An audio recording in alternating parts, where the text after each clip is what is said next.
Okay, very good. Well, thank you everybody for joining us this evening. Again, I'm Daniel Isofano with MIG. I'll be facilitating or emceeing the Community Advisory Group meeting here this evening.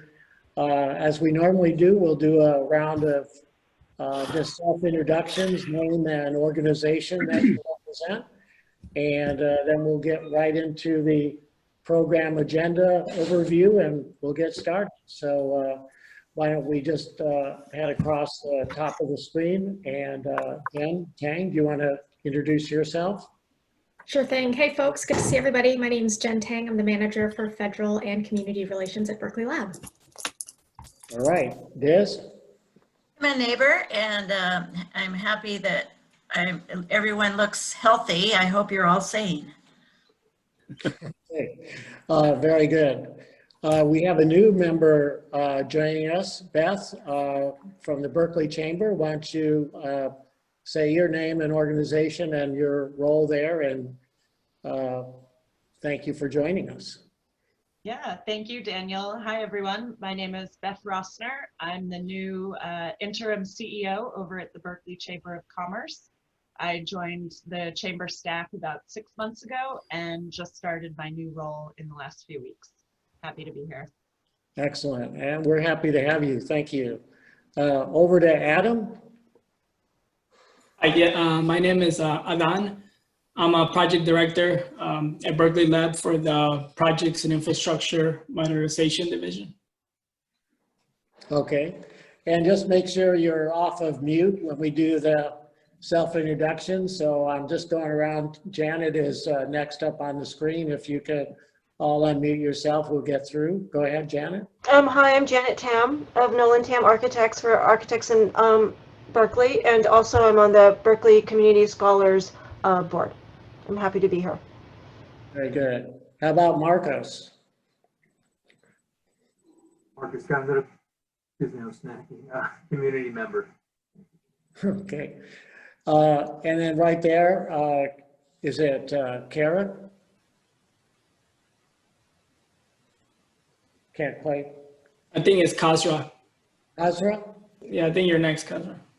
Oh, all right. Hi, my name is Kasra. I'm one of the scientists at the Advanced Quantum Testbed, leading the hardware efforts. Okay. And over to Julia.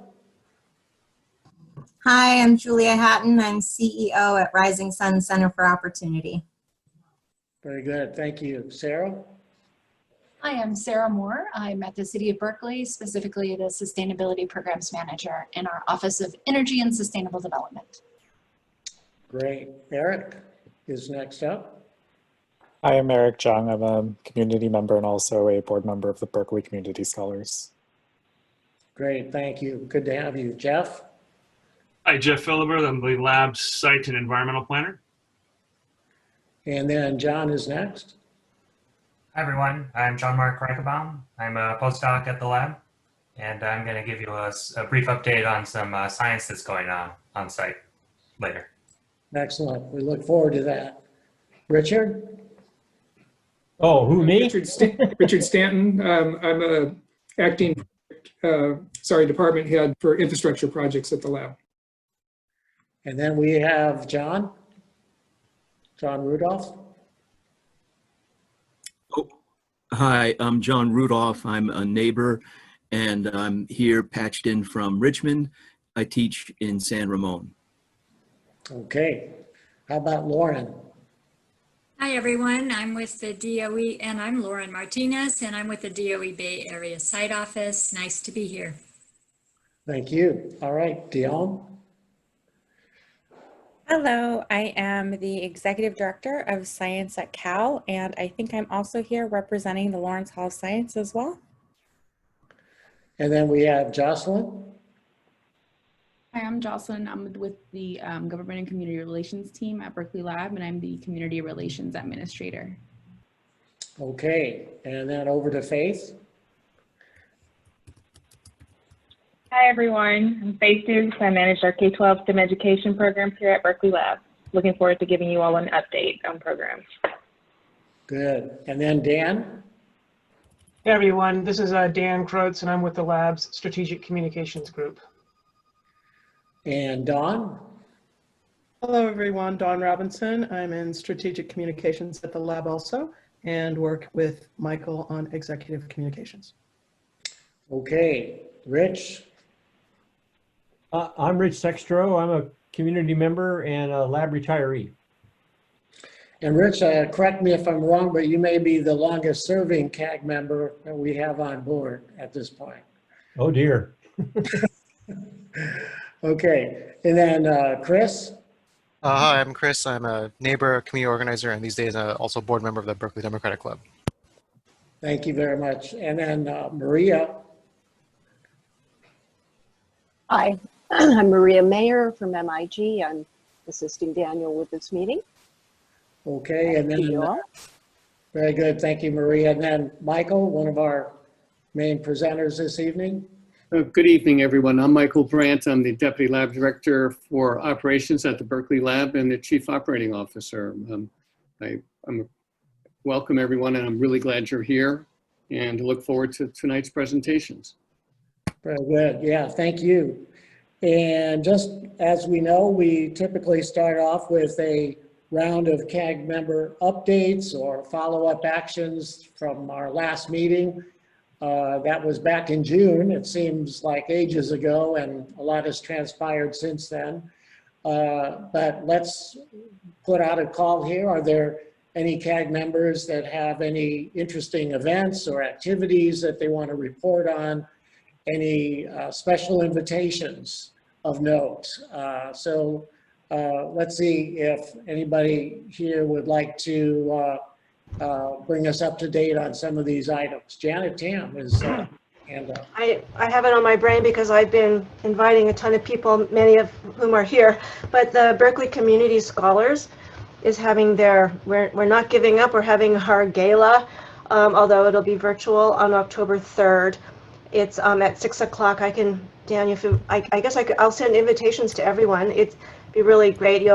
Some of you have been introduced to the organization before, but it'll be highlighting our scholars, and they're, as all college students are right now, they're going through some really challenging times, and but they're still really resilient. They're really inspiring, and I invite you all to come. I'll send everyone an invite, and Eric knows about it also. Okay. I also just wanted to thank those who have already sponsored, like the Lawrence Lab already. Michael, Jennifer, thank you so much. And Daniel, you too. Thank you so much again. You're welcome. It's a fantastic organization, great program. So we hope you get a lot more people to join. So really looking forward to that event. Any other updates or announcements from the group? In the spirit of online gala events, if I could give an announcement, the Lawrence Hall of Science is also planning our online virtual benefit for Tuesday, November 17th. Berkeley Lab is a supporter of that event, so thank you so much for that. And we'll make sure to get that information out to this group as well. Excellent, very good, thank you. And actually, Kaylee didn't get a chance to introduce herself. Would you mind letting her do that really quickly? Yes, sorry about that. I was just a couple minutes late trying to take my dog out in between meetings. I'm Kaylee Sacco. I'm the Chief of Staff at the Lawrence Hall of Science. All right, very good. Let's see, Diz, I think I saw you had a hand up a moment ago. Did you have an announcement or update? Yes, I'd just like to let you all know that the League of Women Voters of Berkeley, Albany, and Emeryville, the email or the URL is LWVBAE, or just League of Women Voters Berkeley. We'll give you information on the ballot measures, the candidates, and how to vote and so forth. And so please, please use it and be informed. Okay, thank you. Any other updates from all of you? Julia has got a hand up. Go ahead. Thank you. Yeah, I also want to thank Jennifer, Jen, and the lab for their generous support of Rising Sun for many years, and this year is particularly special because it has been a challenging one for everyone, and your support has meant even more. Rising Sun usually runs 2 programs. One is a youth employment program where we employ local youth to do in-person residential energy efficiency upgrades. And this year we've gone contact-free with that program instead of sending hundreds of young people into thousands of homes, but hopefully still getting people their energy efficiency services. I will, in the chat, put a link in case anyone is interested in getting a free energy efficiency kit in the mail. All you have to do is send out a little, complete a survey, and you can get this nice little energy efficiency kit with some water efficiency measures and light bulbs. And then our other program is a hands-on pre-apprenticeship training, promoting economic equity and climate resilience, getting folks into careers in construction and the building trades. That program, we did graduate 25 women ready for careers in construction this summer, who are looking for work, but we have had to cancel our other 2 cohorts, and instead are providing wraparound services and job placement, case management, substance abuse counseling, mental health support to our past graduates from 2019 and this year. So it's tough out there for folks. There's not as much hiring as everybody knows, and there's a lot more pressures, especially for the people that we work with. So just finding new ways to provide support to those who need it the most. Very good. Thank you, Julia. Any other news items or overviews? Sarah Moore from the city. Yes, thank you. And thanks, Julia, for all the adaptation and resilience you are showing in this time. I just want to mention for homeowners in the area, there's a couple short time opportunities available right now. So folks in our Alameda County might want to look at East Bay Community's Energy Resilient Home Program, which is a limited time group purchase program that offers discounts on rooftop solar and or battery backup systems. Also, for any Bay Area resident, you might want to participate in Bay Area Sun Shares. That has a November 30th deadline to sign up, and this also is, a bulk purchase discounted program for solar PV and battery backup systems, and potentially also for electric vehicles. Speaking also of electric vehicles, we're going to do a host of virtual events in late September, early October. So you could look at drivecleanbayarea.org and get more information about those activities. All right, sounds good. Thank you. Sarah, excuse me, Sarah, could we ask you to put links to those things in the chat so we can share them? Yeah, glad to do so. Okay, instant share. How about any other information or announcements? We're doing good on time. We're actually 15 minutes ahead at this point. So let me just point out there were some people who joined that did not get introduced. So maybe a self-introductions. Jennifer Cogley is one of those. You're raising your hand. Maybe you can introduce yourself as well. I'm Jennifer Cogley. I'm with Bayer. And we have an announcement as well. About 10 days after the shelter-in-place announcement went out, we submitted our application to extend our existing development agreement for an additional 30 years, which would bring us to 2052 if we're successful. And we're starting a series of community meetings to introduce the community to what our vision is for our site and invite feedback. I've got the link now in the chat. This is one that's set up specifically for neighbors of the site, which we're defining as Southwest Berkeley, but there'll be additional meetings as well. And if I can send something, Jennifer Tang is my go-to contact at the lab. If I send her information, maybe she can forward that onto this group when we get the rest of the dates settled in October for this year. All right, just a trivia point. I remember Gil Kelly was the planning director of the city of Berkeley when Bayer first came in, and there were some really innovative agreements reached with your company and the city and how that all got done. So well done. Thank you for the next 30 years. That's impressive. Thank you. Looking for innovative approaches to planning for the long term for this time around too. Thanks, Wow. Dan. All right. Let's see, Sherry Smith, I don't think you might have introduced earlier. I just want to make sure we got you in and your name and organization. Sherry Smith, I'm at Berkeley Community Scholars, and Janet and Eric probably have already shared, but I hope that you guys will be able to join us and support us at our virtual gala, and also all throughout the year. We appreciate all that all of you do to help our students find a great college and a great career.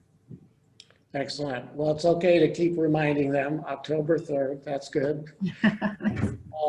How about Jose? Did you want to do a self-introduction for us, please, Jose? Yeah, hi. Hi, thank you for the invite for this evening. I'm brand new to the job. I just actually transferred from the Navy. I came from Naval Base Point Loma in San Diego. And, you know, I used to attend resident advisory board meetings down there, listening into the Point Loma community and kind of their concerns, or, you know, anything that may have been affecting possibly our neighbor relations with the installation there. Happy to join here and look forward to help out where we can and learn from all of you. So thank you again for the opportunity. Okay, thank you, Jose. I think we may have gotten to everybody. Did we all get introduced? And are there any other announcements or events for our calendars? Anybody? Okay. All right, so just a quick overview of the agenda and we'll get right into it. So Michael Brandt, one of our key lab officials, operating officer, deputy lab director, will be presenting an update on COVID-19. And then we're going to go right down the list here, and we're going to talk about the advanced quantum test bed facility, and also the Berkeley Lab K-12 STEM education program. So we have some really relevant topics here, given all the conditions and situations we're facing, and trying to maintain our schedule here. We're doing good. We're 10 minutes ahead of our scheduled time, so gives us a little more leeway as we move through the agenda tonight. So I'm going to turn this over to Michael Brandt to get us started with the COVID-19 update. Michael? Okay, thank you. I'll share my screen with everyone.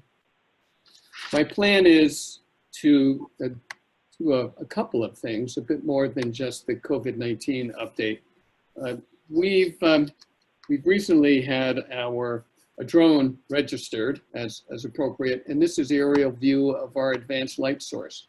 And it's not a view that many of us see very often, and so I thought it would be useful for us to take a look at as an introduction to our lab from above.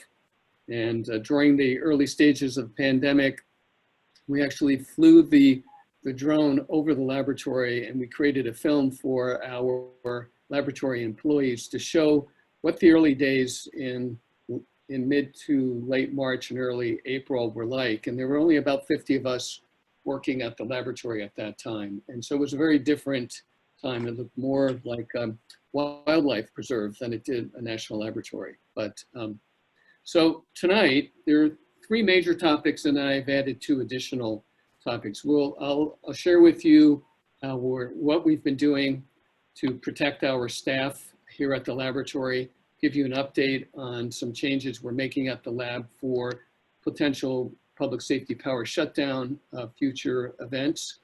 And then I'll share with you how we've been gradually, systematically, and safely repopulating the laboratory, discuss the status of a number of our construction projects and major projects at the lab. And then I'll have a brief conversation about our diversity, equity, and inclusion program at the lab. Then I wanted to share with you how we're advising our employees about air quality at the laboratory during these very difficult times. So first, frankly, I'm very pleased with our region and our city in particular, and that our case rates have been quite low. Now, anyone affected by COVID-19 is this is a very difficult disease to manage. It's the first pandemic in our lifetime, and the first pandemic that affects us broadly, as it has our entire country. And here at our laboratory, we have had, I'll give you a cumulative number of cases. We've had 12 total cases, and these are, and they're broken into two categories: on-site and off-site. Off-site means we've had about 75 to 80% of our staff now are teleworking. And we've had 2 of our teleworking staff report being tested positive for COVID. On-site, and what this means is that we've had 10 of either subcontractors or laboratory employees who have acquired the COVID virus come on site. They reported symptoms to our health services organization. They left the site because we didn't know whether or not they were positive at the time. They were exhibiting symptoms, and our protocol requires that they notify health services and their supervisor, and then they go home and they contact their healthcare provider. With those 10 cases on site, we do the appropriate contact tracing. And in one case, we did decontaminate an area where an employee, this was early on when we were just learning what being positive meant. And as a result, we have not, by following the protocols that we have in place that I'll share with you, we have not had any occupational related transmissions, person-to-person transmissions at the laboratory. And we're very, very pleased with that. And I'll share with you how we're doing that. So we take tracking cases very seriously at the laboratory, and tracking cases combined with our safety protocols, we have not had any occupationally related cases. Some of our sister laboratories around the country have not been so fortunate, and some have had many cases, and we're doing everything we can to avoid that kind of circumstance. Part of it is that we have a low case rate here in the region, and we have, I'll show you what we're doing in a moment and how we're protecting one another. But with respect to PSPS, we've done a number of things. We've brought together our laboratory operations and research groups to partner with the Bay Area site office and PG&E, as everyone knows, that's our public utility, to put plans in place to minimize the impact to the laboratory. So that's what you see here in terms of loss mitigation strategies. And one way that we want to minimize the impact of future outages is that we are installing a switch, a generator at what we refer to on this slide as our A6 switch. And instead of providing, right now we have backup generators at the majority of our critical buildings. What we're planning to do is install a backup generator here at this switch, and that'll provide power to the northwest section of the laboratory. And that'll allow our critical business enterprise software systems to operate, as well as a subset of our highly specialized and sensitive scientific equipment. So the benefit of working with PG&E, and this started back early in the new year, after the PSPS event, we got together we met with PG&E, UC Berkeley campus, Stanford Linear Accelerator staff, as well as engineering staff from Lawrence Livermore National Laboratory and the Bay Area site office. And we talked about strategies on how we could work together. And this project for connecting backup generation at a switch to power a section of the laboratory is an example of how we're partnering with PG&E. And this is a first step toward creating a local micro power grid at the laboratory. And so for us, this is very positive. It has taken a tremendous amount of support from PG&E, and I've been working with their vice president of engineering. And a project like this normally takes 9 to 12 months. We began this project in July, and we're ready to commission the backup power in early October. And we happen to be on schedule. So that's a very important development for us. Also, with respect to emergency management, you can imagine that last year when we had our 2.5 PSPS events, and the half represents that we were beginning to implement our emergency procedures to shut down the laboratory safely when the third PSPS notification that we were going to lose power was rescinded. And so what we do is we usually have about 60 people in our emergency operations center. And then when we start first when we de-energize the lab and then re-energize the lab, it's a very dangerous and hazardous procedure. And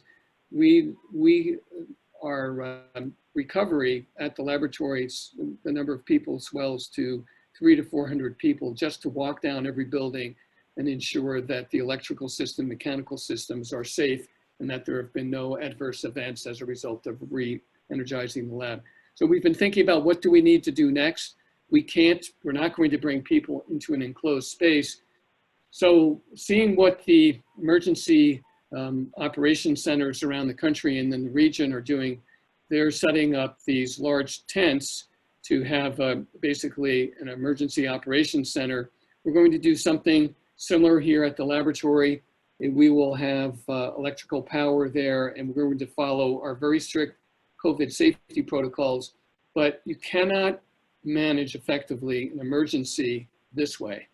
We need to be able to talk with people. And so in the event that we have that, we are going to be ready. We're laboratory, we've got emergency plans for every building at the laboratory, and we're planning to do a tabletop rehearsal for this later on this month. And that's as a way for us to find out what's working well and what do we need to improve. And we're confident that we'll be able to minimize any potential losses at the laboratory if we have another PSPS event. And in fact, over the Labor Day weekend, we monitored both the PSPS planning with PG&E as well as the weather conditions. And we were on a PSPS watch, and we were concerned that that was going to get elevated. It didn't, because the winds didn't pick up, even though we were in red flag conditions.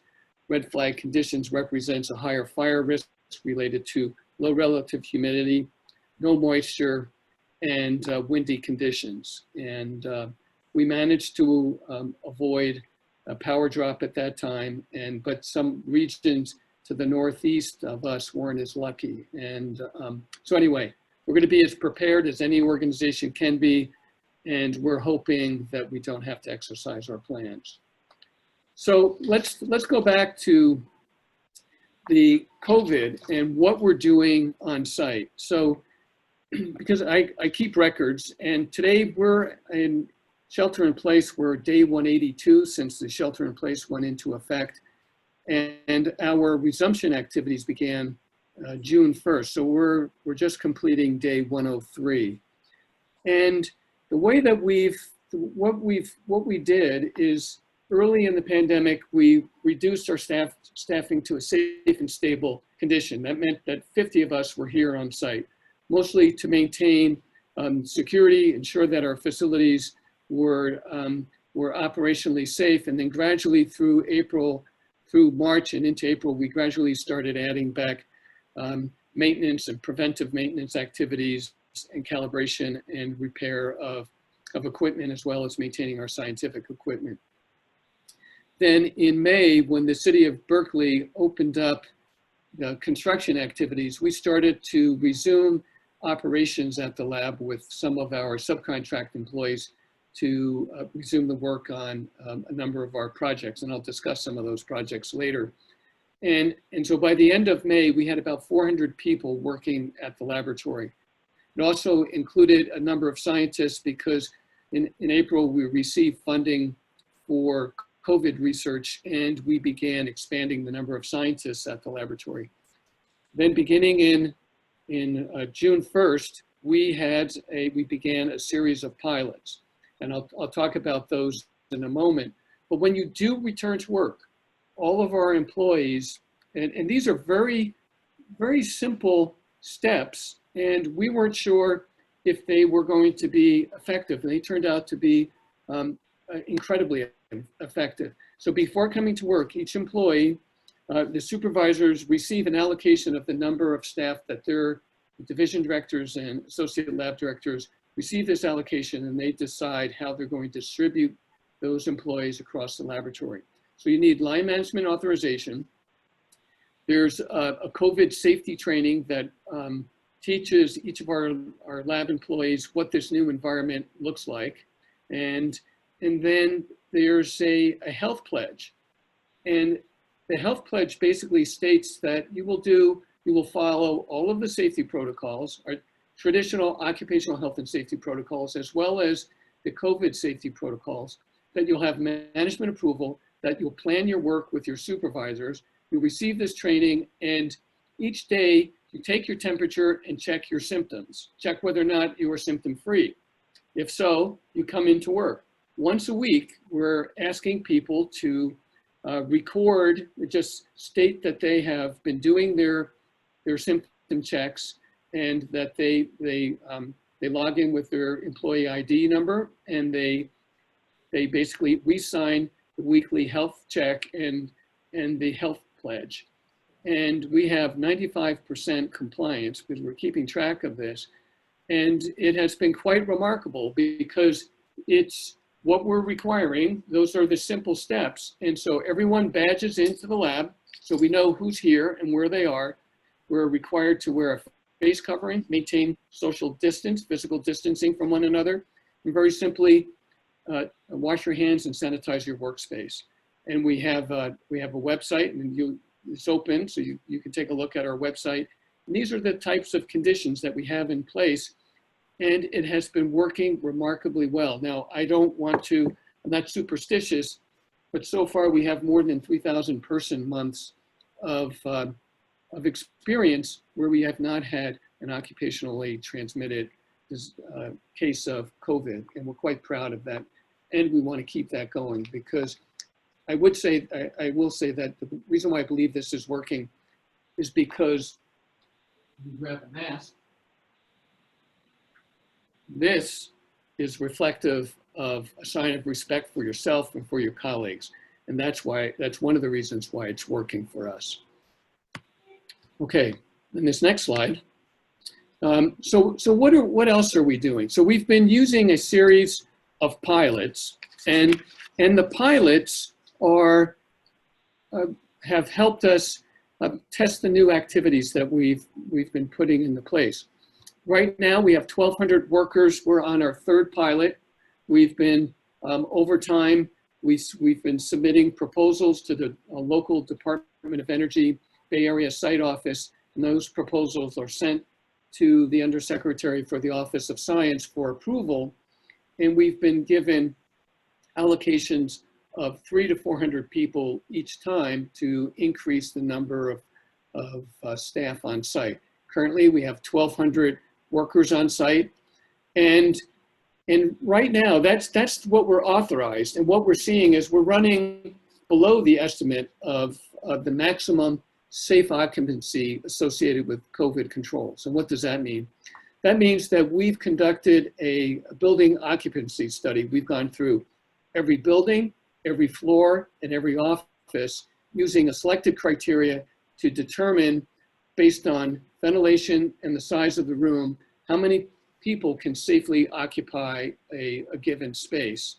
And we've been managing to those numbers in that guidance ever since. So the capacity study, we're putting the finishing touches on that, and we're developing a software tool to make it more simpler for all of us to be able to schedule time in specific laboratories and specific spaces. And our goal is to continue to carefully increase the number of people on site consistent with our COVID controls. And you can see what we have here. We don't have in-person meetings. We have not permitted any domestic airline travel. Department of Energy has not authorized any domestic, or I should say very minimal. We haven't done any domestic airline travel or international travel from the laboratory with the exception of one international trip where we've relocated someone to CERN in Switzerland. The cafeteria is now open on a limited basis. Our shuttle is running again with limited service. It's an on-demand service. Health services is open. Our guest house is closed. So we've used this graded approach, and it has served us well to help protect our staff. So what's very important for us is that we've used this pilot program, and you can see here how we've begun to increase the number of people at the laboratory. So we design each pilot. We then test the practices we put into place. We evaluate how well we're doing, and then we select best practices from the laboratory, and then we share those best practices. We learn from that, and we go back through this quality cycle. And right now, we're in the process of putting together a proposal to the federal government to give us authorization to move up to over 2,000 people on site, closer to 2,700 by next April.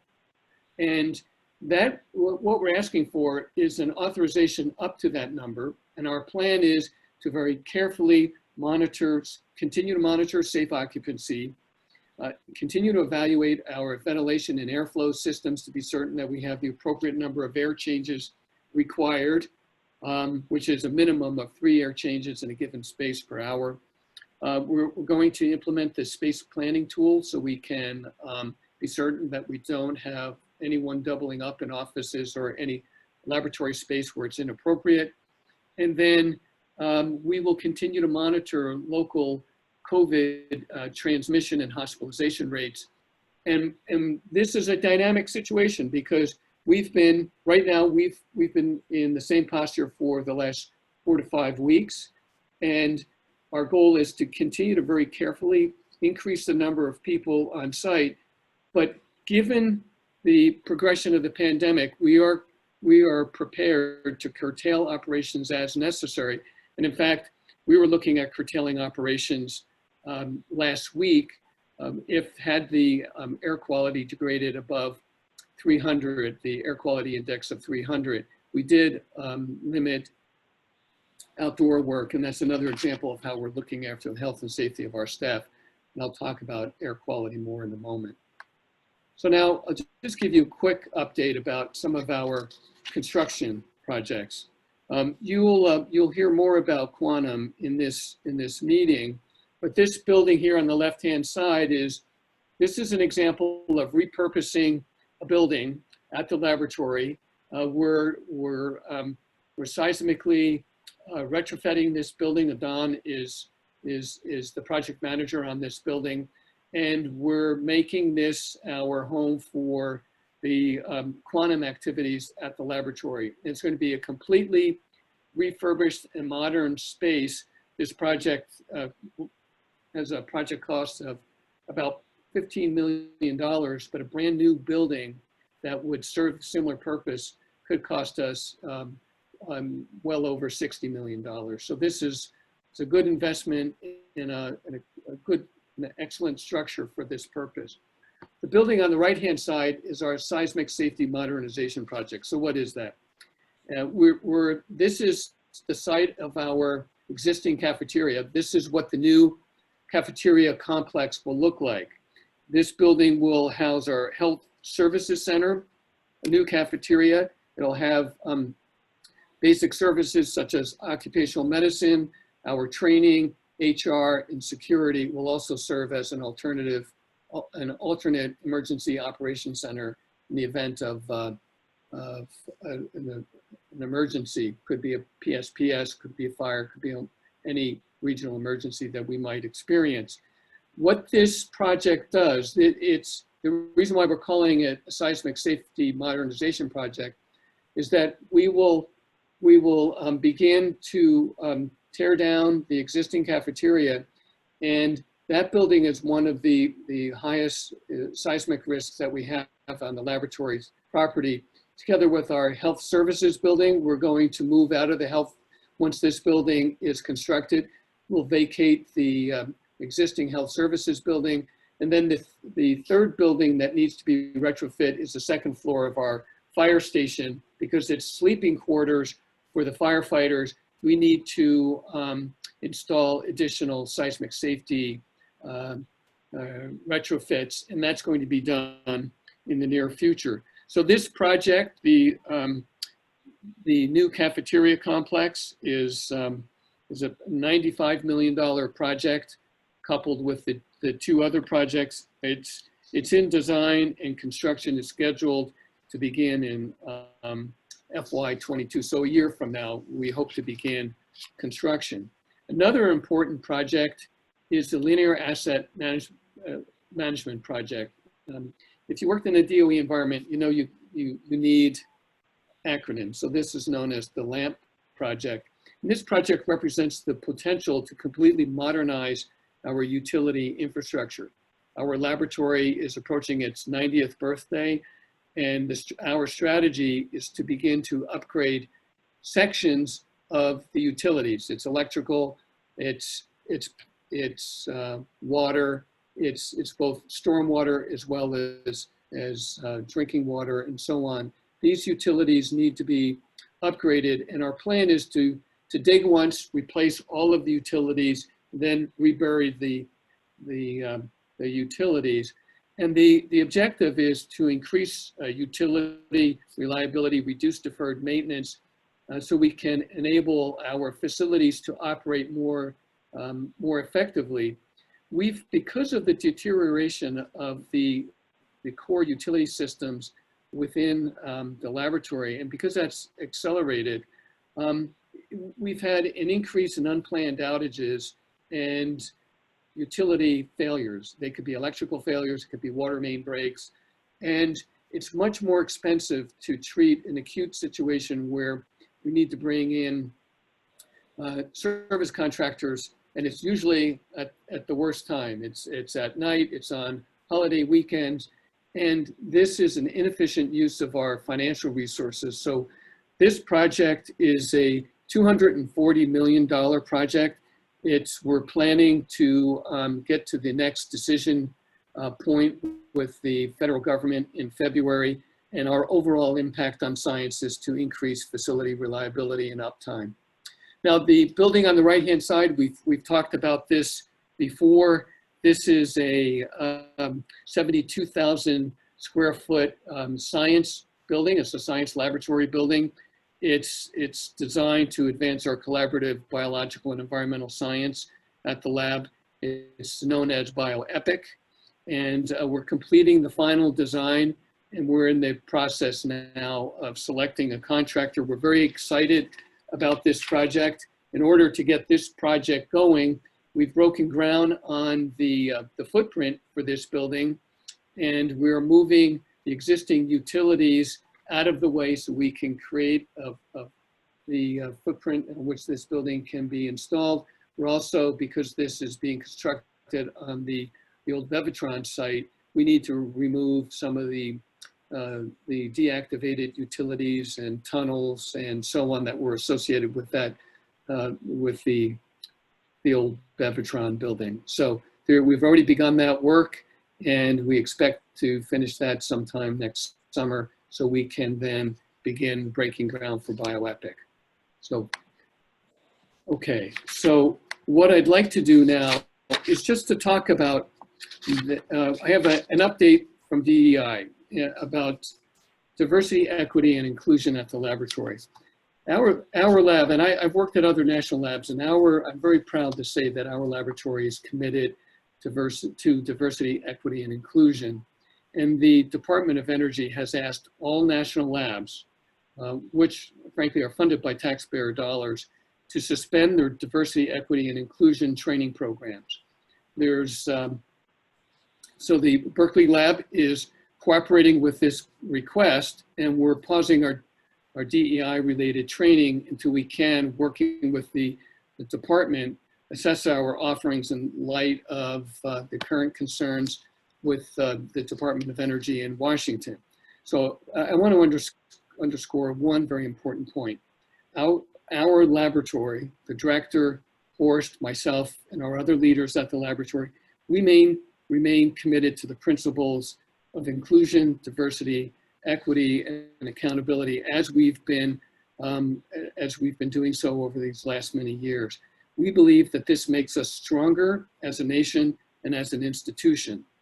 Our mission at this laboratory is to produce scientific solutions in support of our nation and our world. We solve problems that others can't, and we're convinced that the creativity that is brought to us as a result of having an inclusive workplace is key to our success.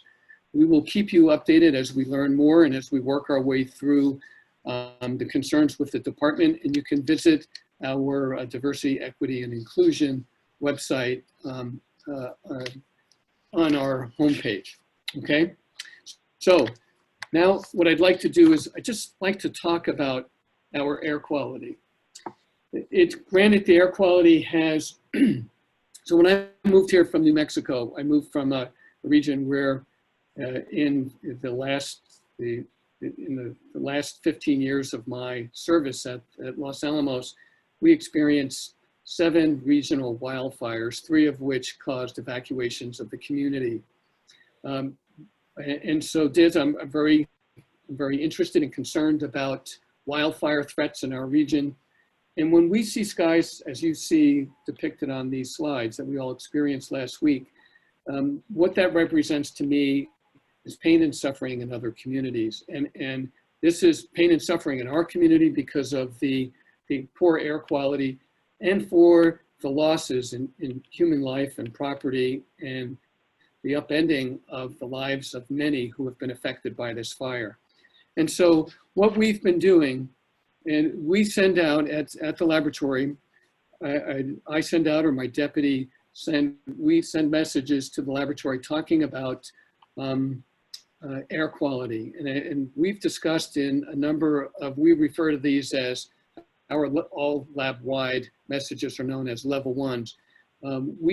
We met with every Monday we meet with our leadership team from the director to our supervisors.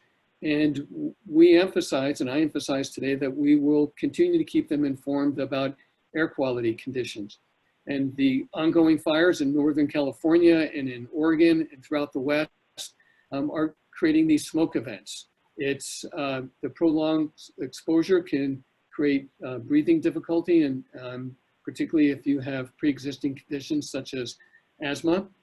And what we've advised our supervisors at the laboratory is that when the air quality index is poor as it is today, we want them to suspend outdoor work activities. We don't want to expose our workers to, especially where they're outside physically exerting themselves, we don't want them to work in an unhealthy airborne environment like this.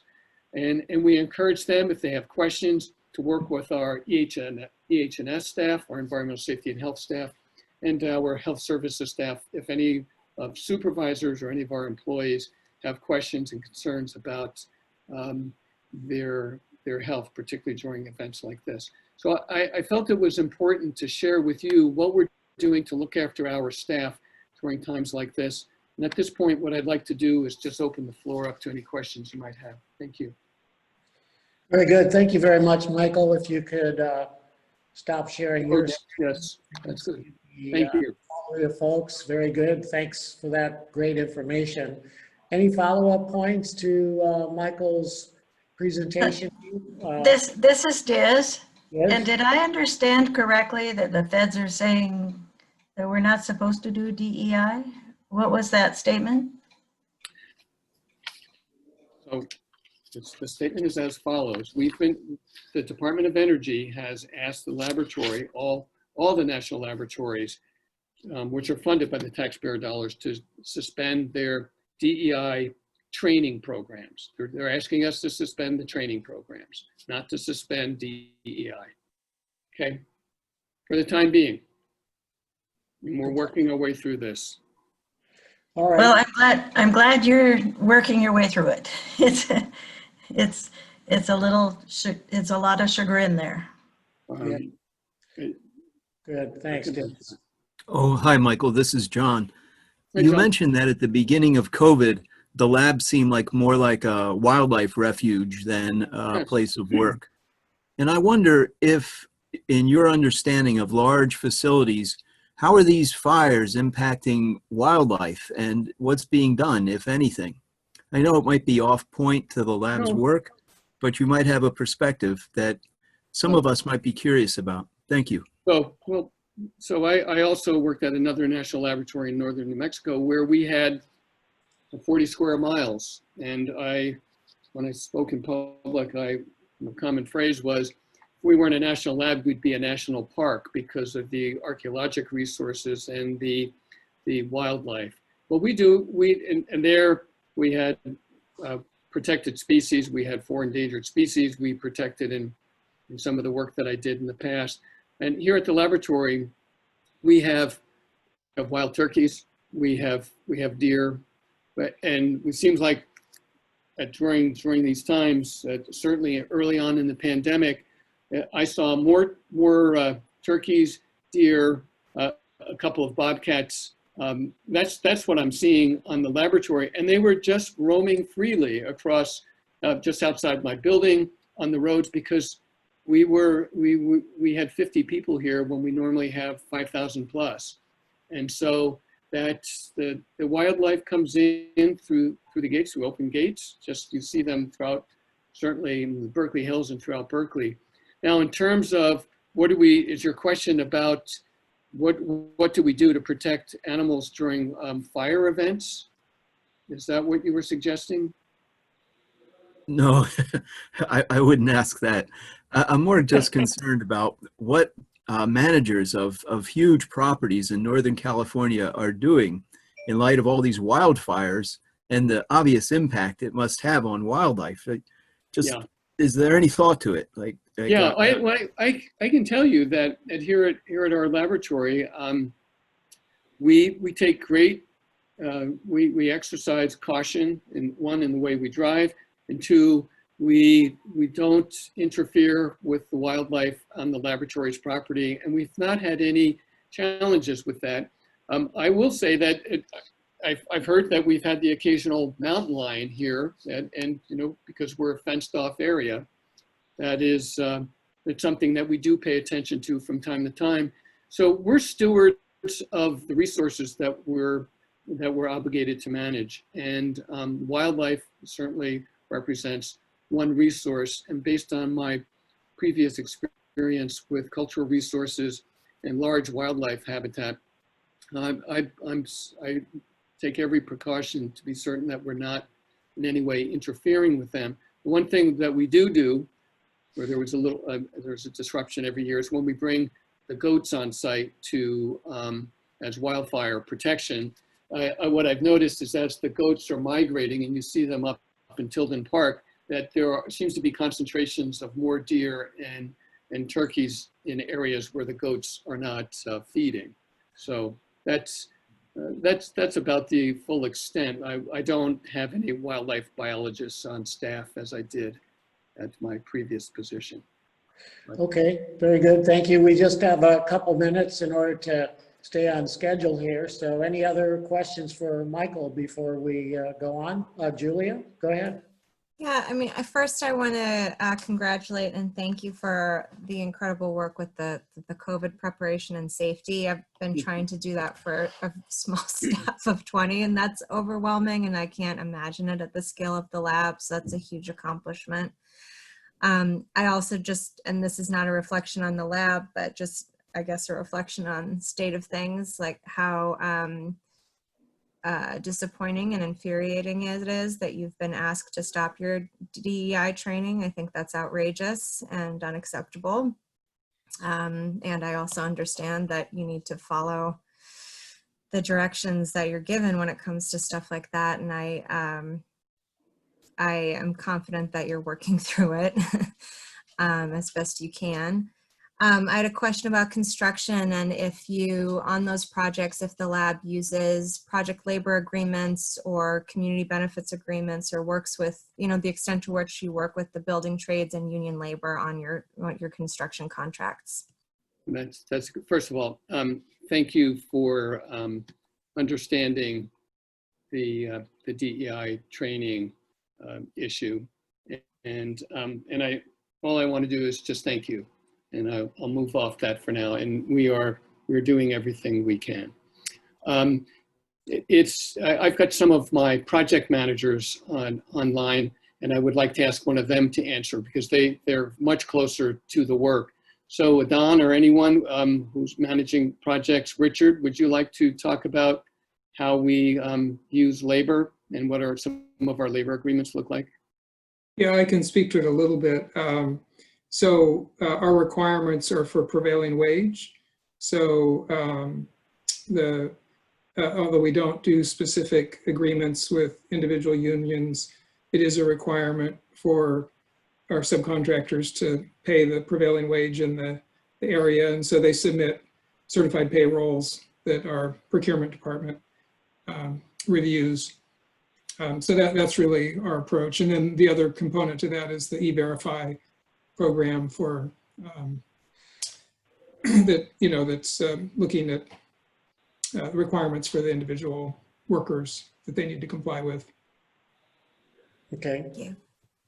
Oh, I was going to say it, you know, one way to promote diversity, equity, and inclusion is to consider things like project labor agreements where there may be certain targeted minimum requirements for things like the number of new apprentices, the number of women working on the job site, the number of people of color working on the job site, people who would qualify as disadvantaged workers, low-income individuals, things like that can be a really good way to promote workforce development and offer job training opportunities or actual employment opportunities for people in need. Mm-hmm. Very good. Yeah. Thank you, Julia. All right. Well, we are pretty much ready to move on to the next item. Were there, if there aren't any other quick questions, maybe we could do that. I would just like to thank Julia for the suggestion. I'm going to talk with staff about that. Okay. Thank you very much. All right. Go ahead, Rich. Well, I was just going to say, Michael, I understand the locusts are due here next week. They're not on my schedule. They're not on my schedule. Okay. Yes, that's the question. What's next? Okay.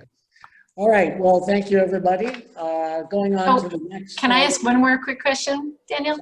Okay, Sarah, go ahead. Is there still time? Sorry. Just thank you for providing so much detail, Michael. One question on your COVID protocol. Mm-hmm. Sorry if I didn't quite catch. How much information do you, when you've had positive cases, have you opted to share that with the entire staff, or what has the communication on that been? Well, that's actually, thank you. That's a very good question. So first of all, we're completely transparent. Provided we do not provide any personal identifying information. So we need to maintain patient privacy.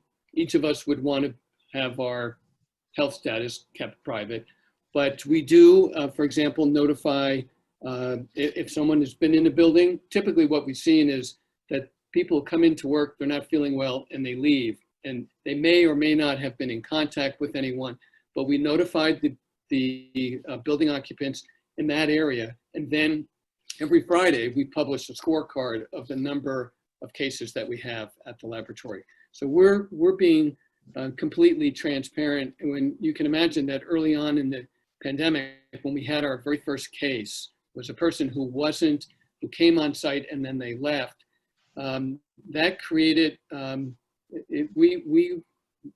this entire pandemic, we're learning and we're creating new procedures and processes and responses in light of new events.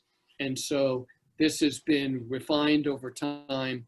And what we've seen is our commitment is to the health and safety of our employees and their well-being, and sharing information when we know it without speculating, and maintaining the privacy of our staff. Okay. That's the way we're doing it.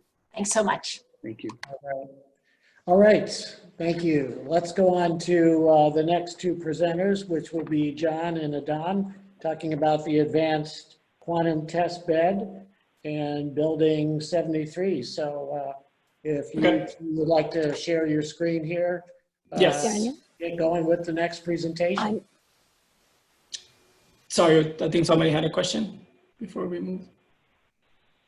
Yes, Daniel, I'm wondering, prior to that, I see Jennifer Conley has her hand raised. Oh, no need to stop for me. I know this train is running. Okay. Keep going. In honor of time, I support forward action. Okay. Okay, so good evening, everyone. As I mentioned before, my name is Adan. We would like to talk to you about the Building 73 seismic upgrade and space renovation project. Before we do that, we would like to share information about the science that's going to be taking place at Building 73 once the project is complete. To do that, we have John Mark from the quantum program. So I know this is weird. I'd share one slide for like a second, but now John Mark's going to share. Hi, everybody. My name is John Mark, and I'm a postdoc here at the lab, focusing on nanofabrication efforts for the Advanced Quantum Testbed, or AQT. And this beautifully renovated building is going to host AQT, which is a collaborative research facility to advance quantum computation with superconducting circuits. And I'm going to give you a brief and broad introduction into what I mean by that. So early in the 19th century, scientists were pondering the interactions of light and matter, as the theories of the period were unable to accurately describe scientific observations. So a new theory was developed called quantum mechanics, which relies on the fact that energy is composed of discrete packets, or quanta, rather than being continuous. And this spurred decades of research known as the quantum revolution, which led to our current theoretical thinkings. So naturally, the quantum world is all around us, even though we might not think about it day to day. So take a water molecule, for example, which has 2 hydrogen atoms. And these atoms possess a property known as nuclear spin, which can take on 2 values, either up or down. And if we were to measure the spin, we would never observe anything but up or down. However, we can also initialize the spins in what's called a superposition state, which is half up and half down. But if we did a measurement on this superposition, we would still only measure up or down, each with 50% probability. So the point is that the initial superposition state was richer than just up or down. And so quantum systems can exist in many different configurations, even if we can't observe all of them. And another quantum phenomenon is entanglement, where the resulting system can't be described as a product of the individual parts. But a challenge, however, is to create and wire up this entanglement to make it useful. So today, over 100 years after the foundation of quantum mechanics was laid, we're in the midst of the second quantum revolution, where we can create superposition and entanglement on demand in the lab. And we're using this ability to build a next generation computing architecture called a quantum computer. And an early prototype quantum processor is shown here, which has 8 quantum bits, or qubits, to perform algorithms that take advantage of quantum speedups. However, these processors are extraordinarily sensitive to noise, which ruins their computations. So noise can come from a wide variety of sources, like thermal excitations or stray radio waves. So to combat the former, we cool these chips to 10 millikelvin, or negative 459.65 degrees Fahrenheit, in a so-called dilution refrigerator. And the physics of how these refrigerators work is incredibly elegant. And by cooling our chips colder than outer space, we eliminate most of the errors due to thermal excitations. However, we still need exceptional isolation from radio frequency signals, and that's what makes the renovation of Building 73 the ideal choice for these experiments, which Adan will describe in more detail. And just as a quick glimpse into the applications of these new computers, we can study what happens to information as it falls into a black hole, or we can evaluate some algorithms faster than a classical computer, such as solving systems of linear equations. And one thing I find most exciting is that quantum computers can naturally simulate quantum systems, which applies to everything around us. And although the scale at which we can do this is currently very limited, the hope is that in the future, we can simulate very complex molecules with the hope of developing new medicines through simulation of biological reactions, or solutions to the world's energy demands through catalyst design. So AQT plans to integrate and utilize the current state-of-the-art superconducting quantum processors, like I showed 2 slides ago, and benchmark their performance running computations in dilution refrigerators. And these activities require a highly specialized space. So the Department of Energy is heavily investing in this technology. The DOE has invested $30 million over the next 5 years into AQT, and $115 million over the next 5 years into a closely related effort called the Quantum Systems Accelerator, which are both centered at Berkeley Lab. And these facilities will not only train postdocs and grad students, but develop career scientists who can lead cutting-edge research in the field of quantum computing. So with that, I'm going to hand it back over to Adan.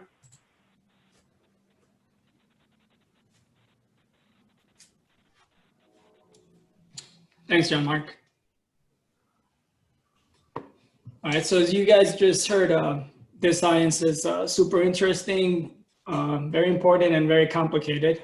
This project actually started in 2018, and our task was to perform a study to find a location on site that could house the AQT. By early 2019, we were aware that this was actually going to become a full-blown design and construction project, and we've been working to accomplish that goal ever since. For your reference, when we talk about quantum refrigerators or quantum fridges, we were talking about those hanging white cylinders in the images. John Mark showed one that was completely open in his presentation. After months of analysis and several estimates, we decided on Building 73. As you can see from the map, this building is right on Centennial Drive next to the UC Botanical Garden. It can actually be accessed without going in through the main gates. It has its own gate and doors that require special keys. At the end, the main reasons why we selected Building 73, number one, it was already available. This building has been unoccupied since 2007 due to poor seismic conditions, meaning that by going in this direction, we would not impact any other science. It also gives us a chance to turn a building that hasn't been in use for over 10 years into a great location for some exciting science. The other reason, it's its characteristics. It was built out of wood and with non-ferrous materials, which minimizes magnetic noise. The location of Building 73 also allows us to install the future mechanical and electrical equipment away from the quantum fridge labs to help maintain and assist with the magnetic noise and vibration. As you heard from John Mark's presentation, low levels of noise in various kinds and reductions in vibration are critical to their research. And that was, those were some of the few top requirements that the program had for us when finding a location. The project objectives are simple. This building is in very poor seismic conditions and we need to structurally upgrade the building. The other objective is to get the building ready for lab and office use for the future occupants. To meet these goals, the project needs to perform the following steps. First, the interior abatement and gutting of the building due to mold and other identified hazardous materials. Next is the structural improvements, and finally, the renovation of the entire building and site to house the AKT program. We are currently in the abatement and demo portion of that scope. We also have a finalized 100% preliminary design package. This rendering on the slide is the current vision of what the building will look like once it's complete. This is the proposed site plan. The layout pretty much remains the same. We are expanding the building in some areas. To give you an idea, the current building is about 4,000 square feet. And when it's all done, based on our preliminary design, it's gonna be approximately 5,000 square feet. Basically, we're just renovating and updating the exterior, interior of the building and providing better access for the team. First floor is going to be all that space, and it's gonna house 2 large quantum refrigerators. The rest of the area has been designated for the researchers. There are no permanent offices on this floor.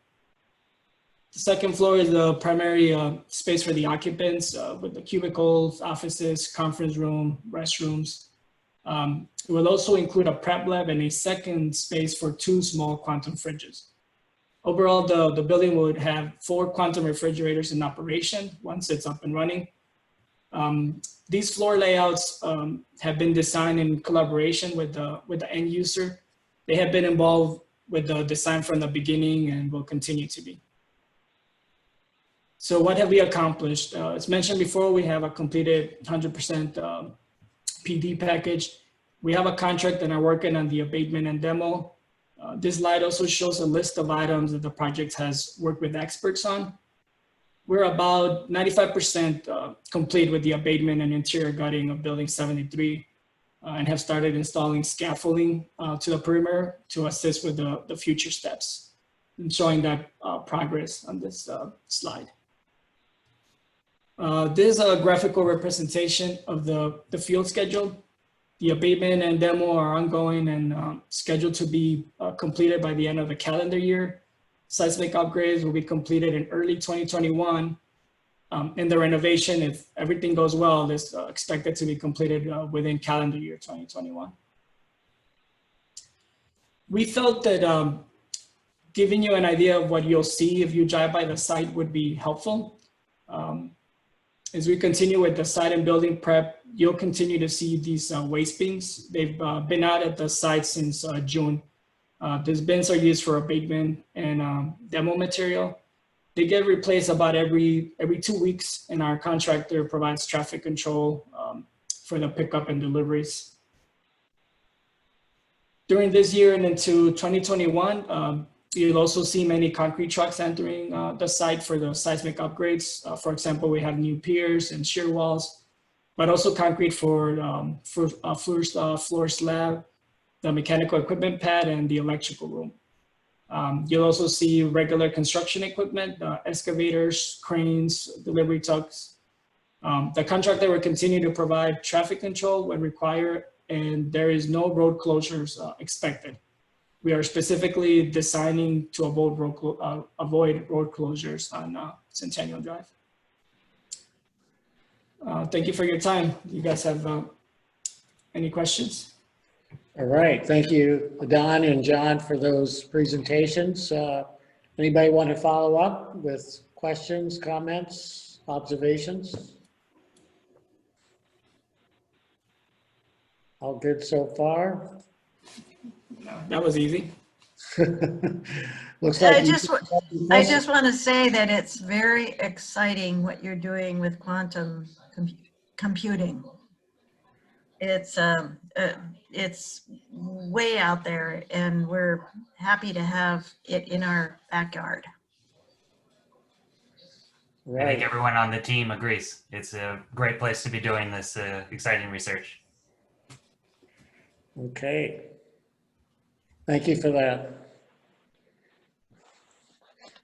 All right, well, we will go on to the next presentation then. We have Faith Dukes to talk about the Berkeley Lab K-12 STEM program. Rudolph had a comment. Okay, I didn't see that. Sorry, real quick. what a treat it is to receive a presentation in which a scientist describes the refrigeration as elegant. So thank you, John Mark. Thank you, Adon. You're welcome. Thanks, John. Okay, very good. Well, let's head into the presentation comments by Faith Dukes. Do you want to take over, Faith? Here we go. All right. Good evening, everyone. Nice to see all of you here, and I'll start presenting. Hopefully everybody can see my slides come up, and this should be a colorful slide. I got a thumbs up, so I'll keep going. It's nice to come back a year later after joining the laboratory. I think I last spoke to everyone in spring of 2019 when I first got to the laboratory to talk about expectations and thoughts around K-12 STEM education programs. And today I'm going to be updating on what we've been doing so far. So I'll just start a little bit with a graphic that we've had designed by our creative services and something we'll be implementing going forward. But if you see us on social media, we are LBNL Next. And so we really wanted to play into that cultivating the generation next, or the next generation. And so you'll see our kind of tree, similar to like an Oakland tree, but with a few circuits, and play on the rest of the research that's happening at the laboratory. And then 3 words: excite, explore, and experience, that we've started to think in terms of branding of the programs that we have at the lab. And so I'll start off on our next slide. That's hopefully, sorry.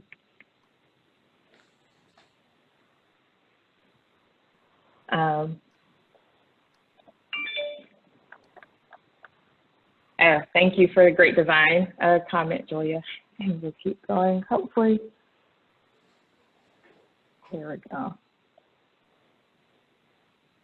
So I'll start with just this update, and these are a few pictures. We're not able to get too many good pictures of people in person, but we had a socially distanced photography session with a few of our students that participated in our apprenticeship program. So this is Maxwell, Maya, Kiara, Sheree, and Timothy, who participated in our Berkeley Lab Director's Apprenticeship Program that we started this summer and launched virtually, and I'll talk more about that during this presentation. Before we get too deep in, we also have some value statements. So we've been talking about diversity, equity, and inclusion, and our K-12 programs are an extension of DEI here at the laboratory to meet the initiatives for our programs. We are looking to excite young people about the expansive world of STEM and engage students in activities that will strengthen their abilities and their STEM identity. And so these are how we are thinking about our programs at the laboratory as we move forward. And for an outline, we'll do a quick recap because I was thinking about this, putting it together, and we've been so focused on 2020 and COVID that I forgot there was a totally other part of the year when we were actually in person and working with students on site that I still wanted to talk about, at least for a few slides before going into what we're doing right now. So I'll do a quick recap and then talk about the programs for spring and summer 2020, what we're expecting to do for the fall, and a few other personnel updates, as well as some updates from DOE that we're looking at. These are some of the guiding issues that we've been talking about at the laboratory. A few weeks ago, we got together with all of the outreach personnel at the laboratory and STEM communication staff around the lab that are doing some kind of outreach, and talked about the different issues that we want to address as a team. So first, the fact that there is a widening gap in equity, and that we want to make sure that we are addressing some of that in the programs that we put together.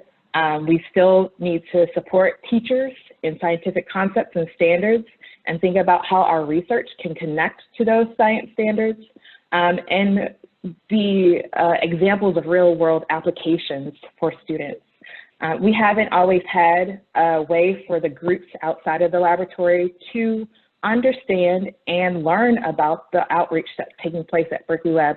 We have so many people who are willing to do the work, but not too many places where it's all put together.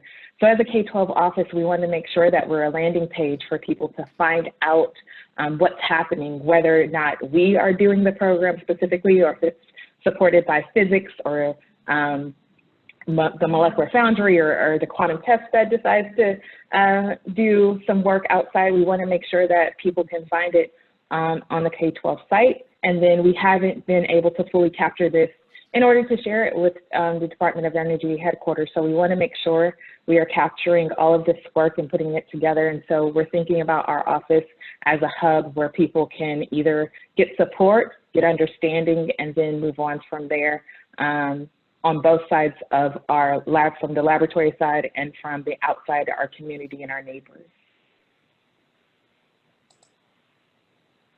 We're frozen again. Hopefully it'll move in a second. So recap of 2019, we did have our Nuclear Science Day in 2019. This was sponsored by our Physics Division. We had a Bring a Kit to Work Day. It's formerly Daughters and Sons to Work Day, which we've renamed. We supported the OUSD Science Fair at the Chabot Space and Science Center, and our the Oakland Summertown Camp, where we had scientists and employees go out to 18 different community centers throughout the month of July to support science activities. We had students visiting the laboratory. So this is the UC Berkeley Upward Bound visit in July of 2019. And in anticipation, at least last year when we thought we were going to have people back on site, we renovated a conference room space at the laboratory in Building 2 to go from this very dark and burgundy space to removing carpet, painting the walls white, getting new whiteboards in. We bought 3D printers and microscopes and a laser cutter. Those are all still going to be used one day, but for right now, they're still in that room, and we're going to figure out what we're going to do with them very soon. We also, in the top corner, you'll see students from Rising Sun that visited us in August of 2019. And then on the lower bottom, we had 100 students that we supported and met with our other DOE national laboratories during National Lab Day at the University of Toledo in Ohio. So we've been coordinating quite a bit with other national labs to think about K-12, talk a little bit about that later. But that was, I had the opportunity to help pull that day together with staff from the University of Toledo during National Lab Day. At the very top, we had 100 young women visit us in January from Pinot and Richmond High School as a part of a Women in STEM Day. And so they spent the entire day at the laboratory doing job shadows, listening to a career panel, that's what you see this picture of, and as well as walking around the lab and getting to see facilities. And finally, we partnered with Pilot City, which is an organization that's partnering industry with schools, the school system in Alameda County, in Contra Costa, and other places around the Bay Area in order to help students do a project throughout the school year. And so our scientists, this was in March, so the very last few days that we were doing any outreach in person, we have a postdocs from Romy Chakrabarty's group that went to Antioch High School and did a presentation around microbiology, and they continue to do this project with students actually throughout the spring virtually after students were sent home and we were all sheltering in place. So that's a little bit of what we were doing in spring of 2019, spring 2019 and fall, and then early this year. I'll say that this is also one thing that came out of the work that we've been doing. We have a teaching scholars program that started back in November. We had our first cohort of mostly postdocs who have said they want to get some kind of help thinking about how to do more science communication and education and outreach.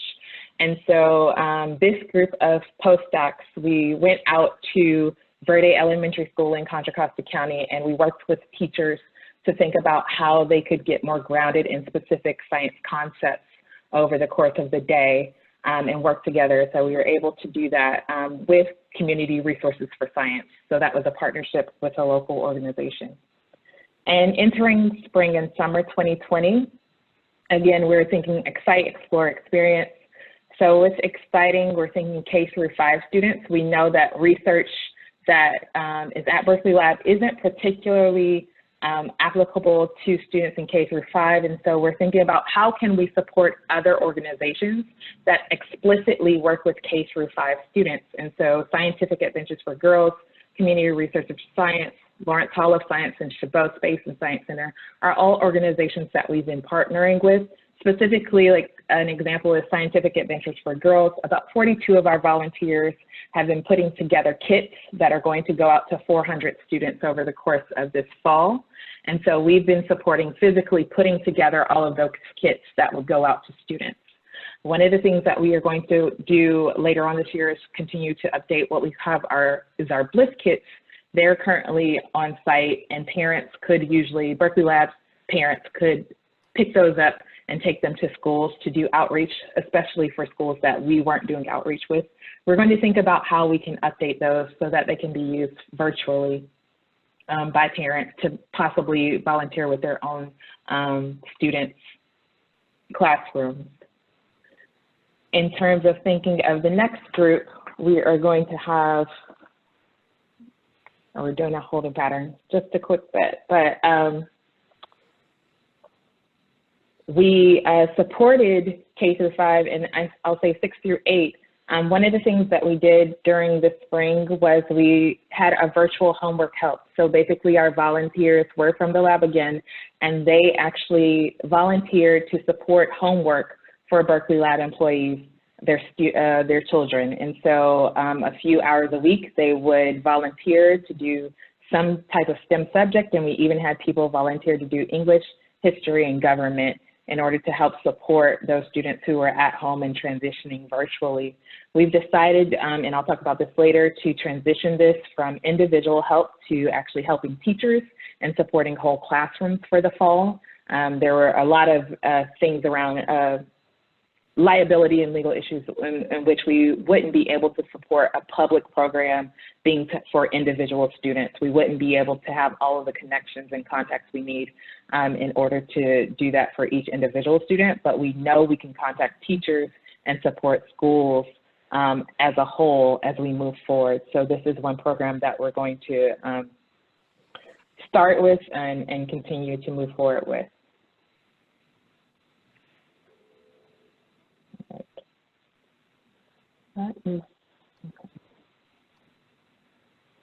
Sorry, I'm just having a few issues with the click forward button here. One program that we did also launch besides homework help was our live science series. This is an opportunity for students to speak to a scientist virtually and learn about a specific area of research at the laboratory. So we've been doing this on Fridays at 2 p.m.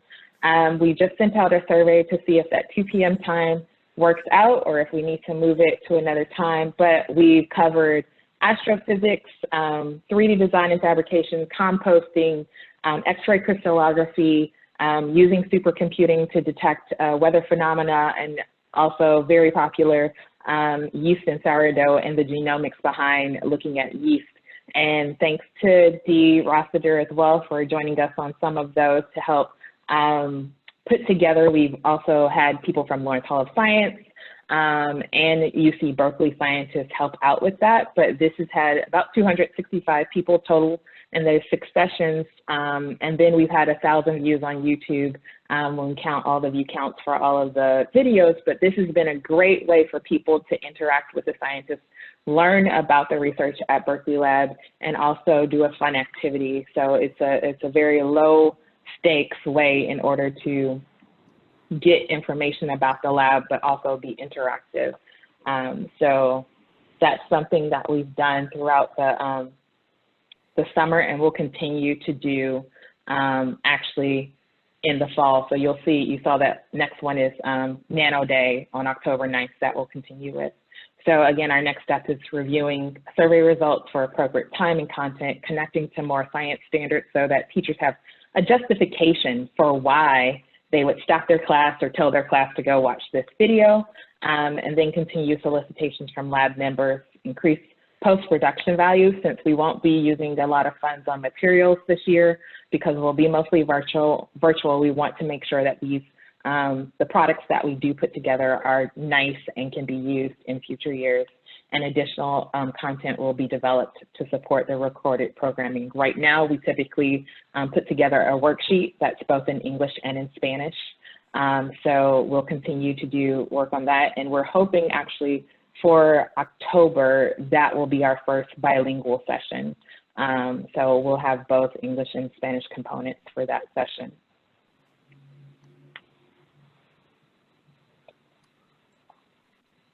So I should click next as soon as I get to it, but 9 through 12, we're talking about experiences for high school students, because we know that this is actually where our expertise is in.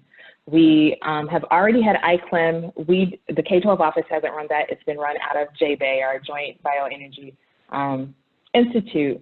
But it is one of the programs that we are looking at in order to learn from. There are short classes or courses that are run by our physics division, and then we have been running career talks.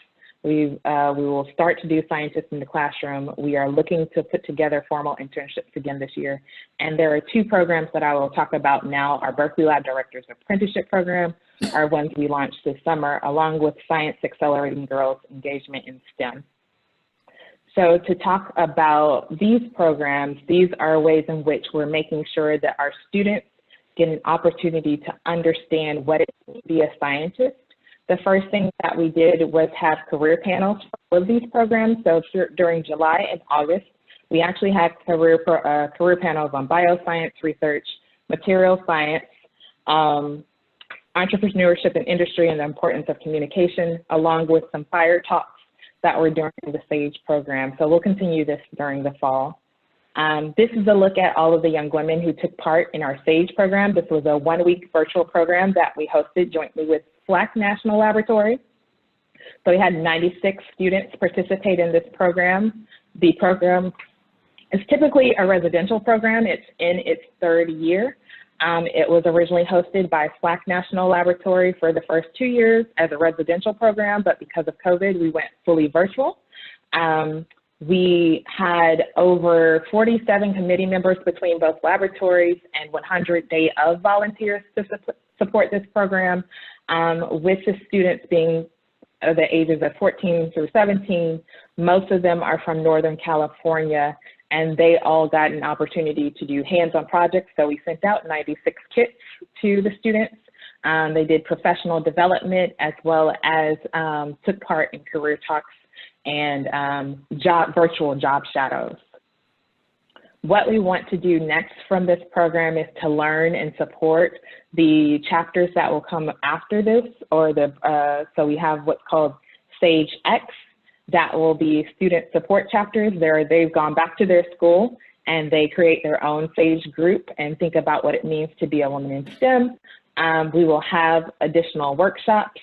We will be working to prepare our lessons learned for how do we put together a joint organization program between 2 national laboratories, and hopefully expanding to a 3rd national laboratory next year.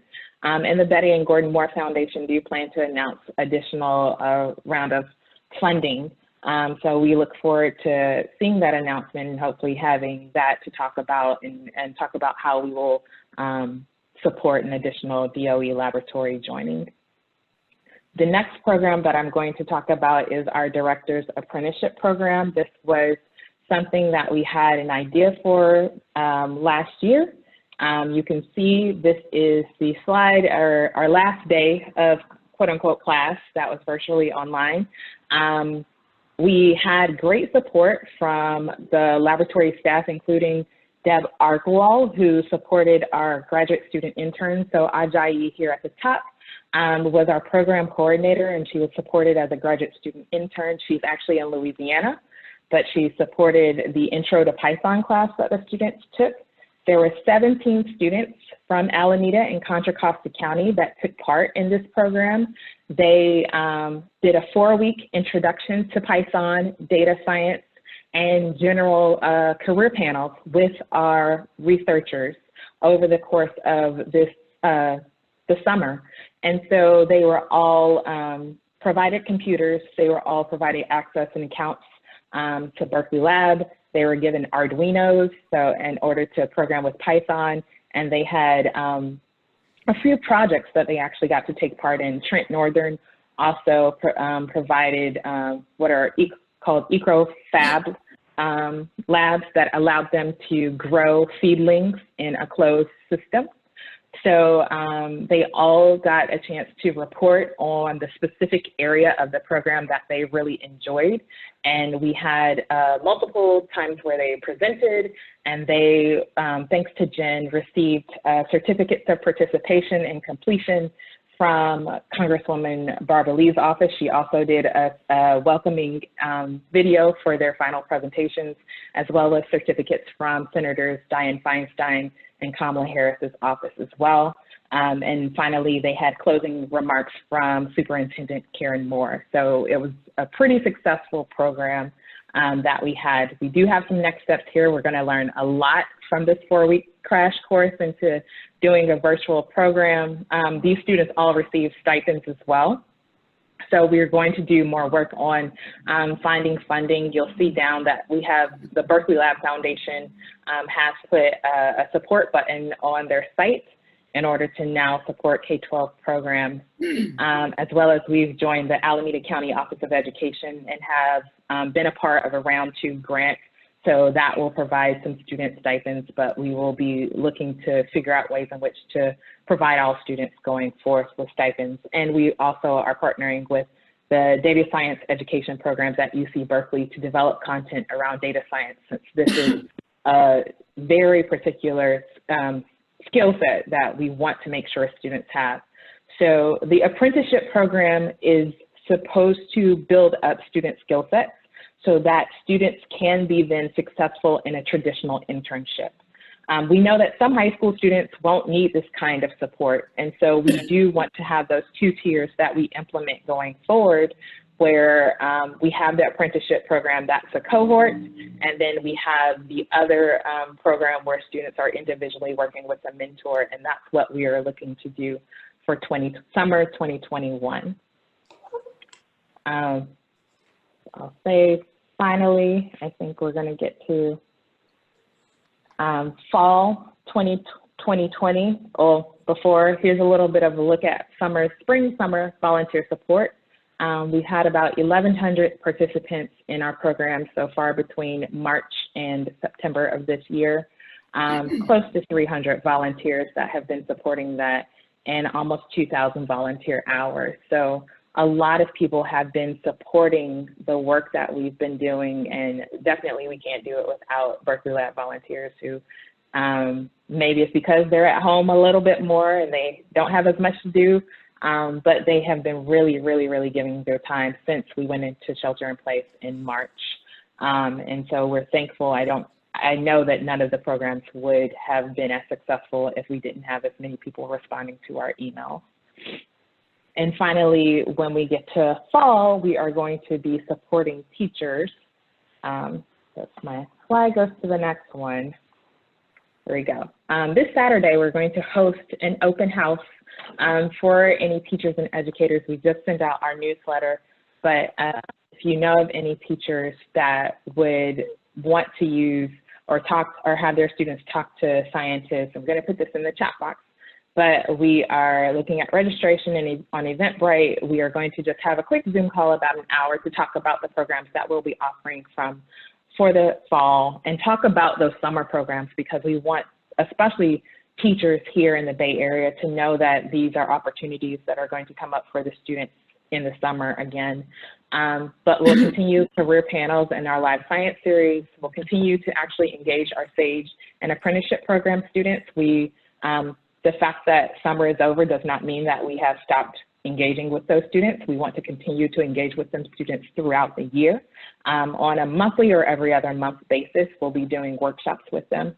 And as I said, we'll begin our scientists in the classroom, where we actually have a booking system where teachers can book a scientist to either talk about One of two things. Either they're going to talk about their career trajectory and how they got to where they are, or they're going to talk about a specific subject as subject matter experts. So that went out today, and somebody came back and asked, can we talk about genomes this afternoon? So we already have our first booking in that system, and so we'll work with our scientists in order to make sure we have people that can cover those sessions. So hopefully we go.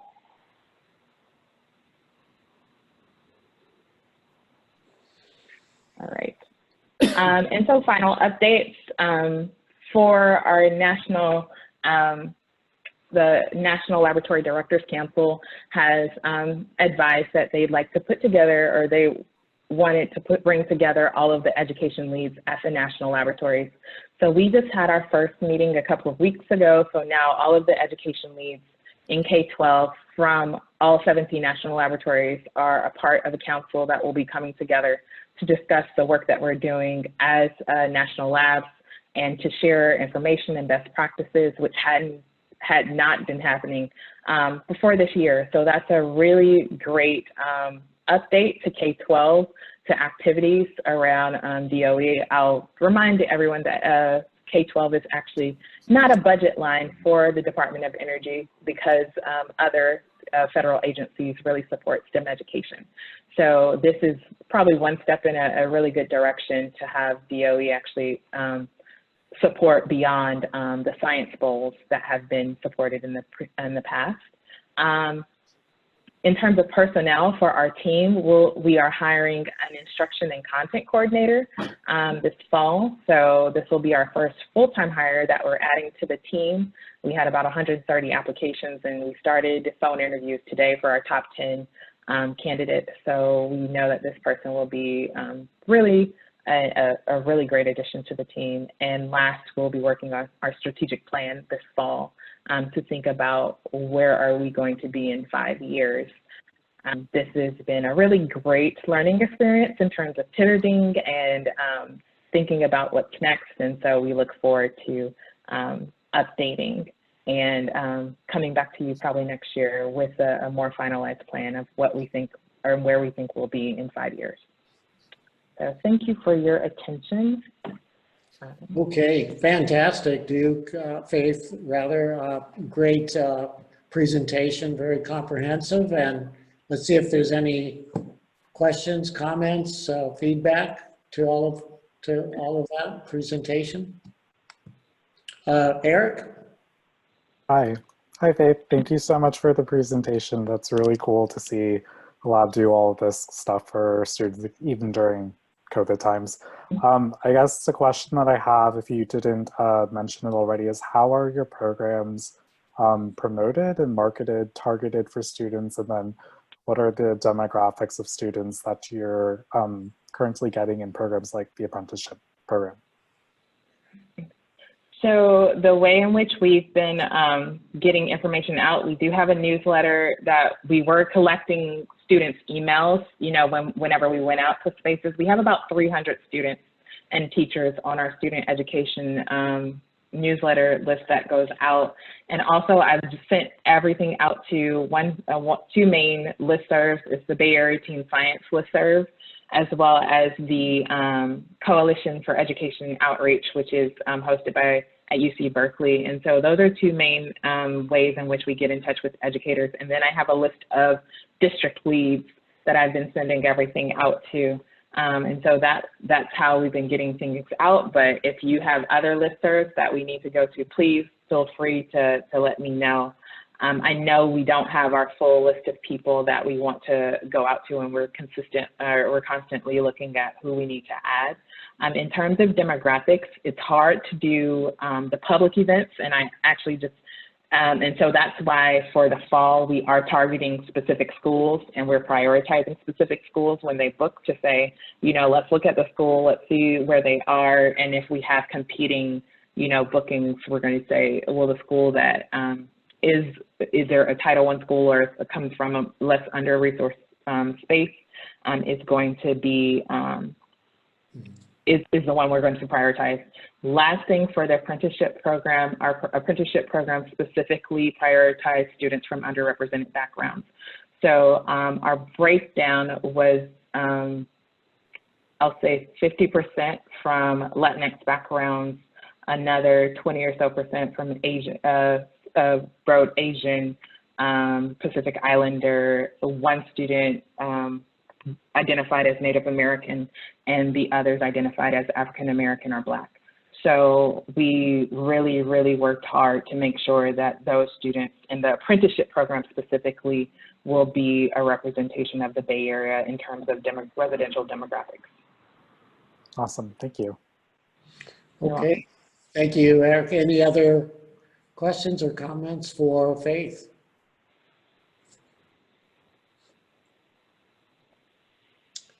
Anybody? Okay, well, once again, we managed to get through some really exciting presentations, very well done. And maybe we can go back to Jennifer, if you still wanted to ask your question from earlier, since we have some time here before we wrap up the meeting this evening. So Jennifer, did you want to go back to your topic from earlier? Okay, I guess not. Okay, well, I have to say this is probably the most well-attended CAG meeting that we've had in a very long time, so thank you for your participation this evening. I don't know if there's members of the general public that are tuned into the meeting tonight, but this is where we do have general public comment. If there's anything that you want to address the group here this evening, things that are not necessarily on the agenda, or they could be on the agenda, but any members of the community that are attending the meeting tonight that are not specifically members of the community advisory group. Do we have anybody that wishes to make a comment or ask any questions here of the group this evening?